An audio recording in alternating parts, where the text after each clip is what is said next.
ఇవాళ సాయంత్రం 4 గంటలకు ప్రజాభవన్లో సీఎల్పీ సమావేశం జరగనుంది. సీఎం రేవంత్ రెడ్డి అధ్యక్షతన జరగనున్న ఈ సమావేశంలో అసెంబ్లీలో వ్యవహరించాల్సిన వ్యూహంపై దిశానిర్దేశం చేస్తారు. అసెంబ్లీలో కృష్ణా గోదావరి జలాలపై చర్చ వాడివేడిగా జరిగే అవకాశం ఉండటంతో సభ్యులకు నదీ జలాలపై అవగాహన కల్పించనున్నారు. ఈ సమావేశానికి డిప్యూటీ సీఎం భట్టి విక్రమార్కతో పాటుగా మంత్రులు, ఎమ్మెల్యేలు, ఎమ్మెల్సీలతో పాటుగా ఎంపీలు, కార్పొరేషన్ చైర్మన్లు, పార్టీ సీనియర్ నేతలు కూడా హాజరు కానున్నారు. కృష్ణా జలాల, గోదావరి నదీ జలాల నీటి కేటాయింపులు, బీఆర్ఎస్ ఆరోపణలపై సీఎల్పీ సమావేశంలో చర్చిస్తారు. నీటి కేటాయింపులపై సభ్యులకు ఇరిగేషన్ మంత్రి Uttam Kumar Reddy power point presentation ఇవ్వనున్నారు. 2014 నుంచి నేటి వరకు కృష్ణా గోదావరి నదిలో నీటి కేటాయింపులు, బీఆర్ఎస్ ప్రభుత్వ హయాంలో జరిగిన ఒప్పందాలపై అవగాహన కల్పించనున్నారు సీఎం రేవంత్ రెడ్డి. నీటి పంపిణీ విషయంలో అన్ని ఆధారాలతో ప్రతిపక్షం బీఆర్ఎస్కు కౌంటర్ ఇచ్చేందుకు సిద్ధమవుతోంది కాంగ్రెస్. దీంతో పాటు పంచాయతీ ఎన్నికల ఫలితాలు, అమలవుతున్న పథకాలు, 2 ఏళ్ల ప్రభుత్వ పనితీరుపై కూడా సీఎల్పీ సమావేశంలో చర్చ జరపనున్నారు. తెలంగాణ అసెంబ్లీ సమావేశాల్లో నీళ్ల అంశం నిప్పులు పట్టించనుంది. నదీ జలాలపై ప్రభుత్వాన్ని ఇరుకున పెట్టేందుకు సిద్ధమైంది ప్రధాన ప్రతిపక్షం బీఆర్ఎస్. ఇప్పటికే అసెంబ్లీలో వ్యవహరించాల్సిన వ్యూహంపై సభ్యులకు కేసీఆర్ దిశానిర్దేశం చేశారు.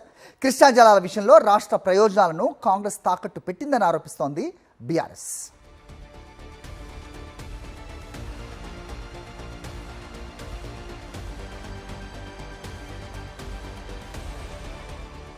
రైట్, ఇదే అంశంపై అప్డేట్స్ మా కరెస్పాండెంట్ విక్రమ్ ఇస్తారు. విక్రమ్, చెప్పండి, వాళ్ళు 4 గంటలకు సీఎల్పీ సమావేశం అన్నట్టుగా తెలుస్తోంది.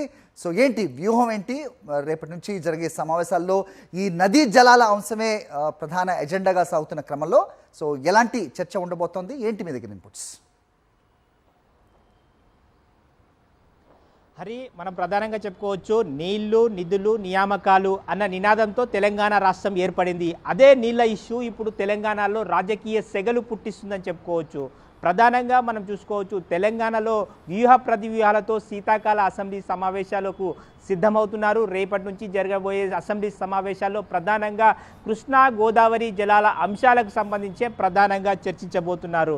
మనం చూసుకోవచ్చు, ప్రభుత్వ పక్షాన మంత్రి Uttam Kumar Reddy power point presentation ఇవ్వబోతున్నారు.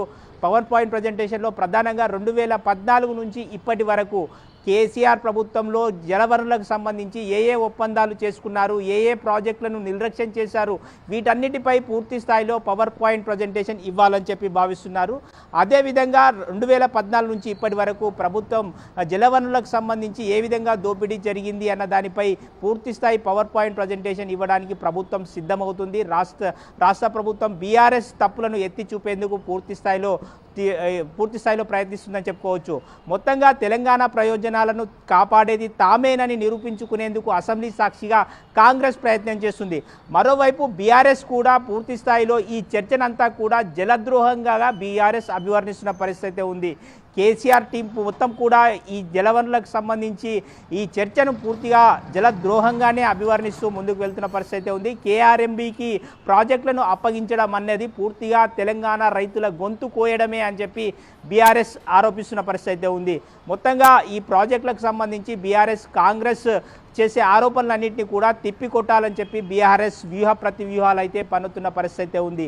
మరోవైపు బీజేపీ కూడా కాంగ్రెస్, బీఆర్ఎస్ మ్యాచ్ ఫిక్సింగ్ చేసుకునే ప్రజా సమస్యలపై చర్చించకుండా ఇష్యూను డైవర్షన్ చేస్తున్నారు. ప్రజా సమస్యలను అసెంబ్లీలో చర్చించడం లేదని బీజేపీ చెప్తున్న పరిస్థితి ఉంది. ముఖ్యంగా 3 ప్రధాన రాజకీయ పక్షాల మధ్య అసెంబ్లీ శీతాకాల సమావేశాలు అయితే వాడివేడిగా జరగబోతున్నాయని చెప్పుకోవచ్చు. Hari, all right Vikram.